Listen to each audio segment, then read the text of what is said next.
Sunod sa katubang Almi Mata kay matubas sunog migo sa residential areas barangay sa Patera, duha ka struktura gilamuy ang mga higala. Live report. Katubang Almi, good morning. Yes, sa duha ka struktura ang naabo sa sulog nga migo sa residential nga lugar sa Diha ko Salim Street, barangay sa Patira ning syudad sa Sugbo kagahapon sa Udto. Sumala sa Bureau of Fire Protection nadawat ang alarma sa alas 12:18 sa Udto. Miabot nila mga responding bombero. Basta inisyal nga datos gikan sa Cebu City Fire Station, gibanaban ang mukabat sa 400 ka metro kwadrado ang ginakon sa lugar nga nakapituhan na sa sunog.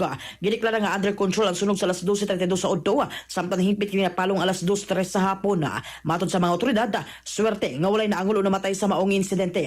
Ang tag-iya sa napiktuhan nga property gilang sa Stanley Tuna, apan wala pa matino sa mga otoridad kung pila ang eksaktong gidaghanon sa mga nagpuyo sa lugar ni atong higayuna. Sa pagkaron, padayon pang investigasyon sa hinungdan sa sunog ug sa katidad sa kadaot, samtang nagpadayon usab ang assessment sa fire investigator.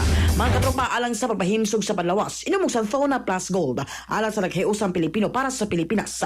Kininyong katropa, Almi Mata, XFM News. XFM report.